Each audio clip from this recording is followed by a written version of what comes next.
Hey guys, at Borehamwood, and today was a good one actually. Student actually did really well. Went up to a tough route, the one towards Apex, and then into Mill Hill, Broadway. Anyway, so they came up to the first roundabout, Sterling roundabout, and the sat nav said go right, fifth exit. Now I always say fourth exit. I can't work out why there's five because anyway, you'll see when you go around it. There's only meant to be four exits, but for some reason the sat nav said five, and so confused the student a little bit. But they dealt with it really well. Didn't sort of drastically change lanes or anything. They had a stop at the traffic lights halfway through it, so managed to compose themselves and then go around correctly without cutting anyone up. An examiner was really good about it, so they dealt with that. And then they went off towards Apex, and straight across into Salvage Lane. I don't know if you guys know it. And then all the way into Mill Hill and past the Mill Hill Test Centre and to the High Street. So yeah, really good drive. Naturally, student was a bit nervous at the start, but really did well. So have a look. Had the maneuver which was parking on the right hand side and reversing back. Apart from that, nothing else to really say. So have a look at the way they dealt with the Sterling roundabout. You'll see that coming up in about 3-4 minutes, and solid performance. So really impressed, really proud of the student, and hope you guys learn from the route.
All right, guys, we're coming up to Stirling roundabout now. So the examiner's gonna, well, actually, the examiner doesn't say anything. The sat nav says go right, fifth exit. So if you have a look at the signboard, you're meant to basically go towards Edgware and Mill Hill. Anyway, there's 4 exits. I don't know where the sat nav got 5 from, but there's one exit which is Morrison's. There's one which is the A1 on the left after that, and then there's one opposite, and then the fourth one is on the right. So that's 4. Anyway, so the student goes on to it, gets a little bit confused because student knows there's only 4 exits. But anyway, they thought that they might have to come back for some reason. But as they go around, you'll see them sort of changing. I think they changed lanes shortly, but they're following the lane really, really well. And then they go into this lane because they expect to be going to the 4th exit. If you're not, then you spiral out where that car next to us is, that sort of grey colour car. But they follow the lane really, really well here, and then they come into this lane. Now the light changes to red, and if you look at the camera behind, there's no one on the inside of us. So if you're looking at the rear camera, it'll be on that left hand side, not where the van is. And if you're looking in front of us, it'll be on our right hand side. So no one's there. So the student safely decides to change lanes. They signal and everything, and so it works out really, really well. So I'm quite impressed how calmly the student dealt with this, because under test conditions and pressure, this can be quite, tricky.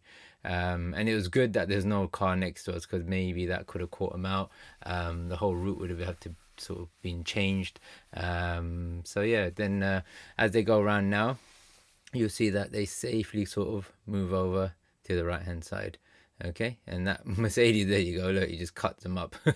That's just typical, isn't it? But student goes all the way across. There's no one there now. That was actually really sensible. They waited for that silver Mercedes to go past, and then now they know the rest of the method. Examiner was nice enough to sort of, I think, tell them that no, it's just going back onto that exit there, and then you'll see them spiraling out shortly, which is how you're meant to do it.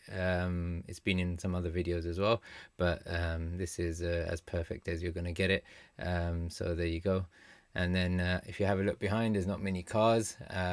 Sometimes easier to change early, but then there's so much to do, it's quite tricky. So students sort of starting to look in the mirrors, they know it's clear, and then they're making a smooth transition all the way to the left hand side. And look how calmly they do it. And this is really important, that you guys stay calm when you lane change. Easy to say, but you got to drill it in.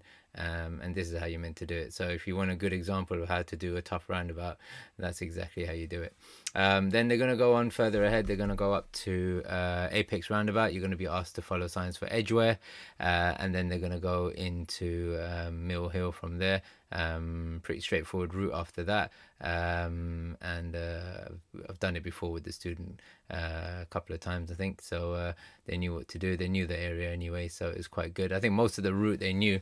I did ask them afterwards, and they were like, "Oh yeah, I'd seen a little bit of it." But when I'm looking at the video now, I'm like, "Okay, I've been through all of that with them." So under test conditions, it's hard to remember what you're doing. But yeah, you can skip forward a little bit to Apex, and I think it'll turn up in about a couple of minutes. But no, it says no one behind, so lane changing now. Okay, and then they're going to be following signs for Edgware. Sometimes examiners are nice. I'm not quite sure why they're going over all the way to this side, actually, because the sat nav, if you have a look at the sat nav, and there you go, he's come back. So I was just looking at the sat nav, and sat nav was like goes straight ahead at the roundabout, but student for some reason went all the way to the right. Anyway, have a look at that green signboard, and you can see Edgware in white written in the middle, and so this is where you got to be. And on the ground, you should shortly see it says Edge. And then that's the lane you got to follow. Now, there are 2 mistakes which people can make at this roundabout. One is not following the sign on the ground properly towards Edgware. So at this traffic light, they accidentally shift over to the sign which says A41. But I'll show you that shortly. Hopefully after this car moves off. There we go. And then the second mistake is usually done if you can look further ahead at the background, the brown building, that's where all the shops are, and that's usually where the second mistake is quite commonly done. It's quite rare that people make this first mistake, but it does happen. You can see A41 on the right hand side lanes, edgeway on the ground now, and some students, they go through and they go accidentally shift over to the other lane on the right hand side which says A41. So you got to be careful with that. Make sure you focus on which lane you are in and which lane you got to get to, because all of this stuff, it's easy for me to say because I've got experience, and I do it literally every other day.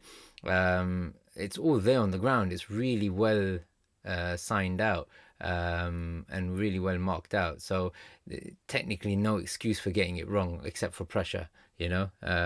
So as you go ahead now, that car shoots off, and then straightforward into this lane. It all depends on the angle your car is at as well. Sometimes if you shift it a little bit to the right, you might shift over accidentally to the A41. Anyway, that's done perfectly. And then we're going to follow straight ahead second exit, and you have to stick to this left hand side. And this is where the next error occurs. You need to stay close to the curb, okay, because you'll shift over into the middle lane otherwise, and the student's done this perfectly. On the video it looks really, really straightforward because the student's done it so well, but it's very easy to shift over to that second lane on the right hand side or the middle lane. So as I tell most of my students, literally you start on the left hand side where the curb is and you go curb to curb to curb. Just stick to the curb at all costs, and then you'll be fine. All right. So I hope that helps. The rest of the route's pretty straightforward. They're going to chuck a left here, I think, and then they're going to do a maneuver, and then you're going to enter into a middle hill afterwards. So I hope that helped.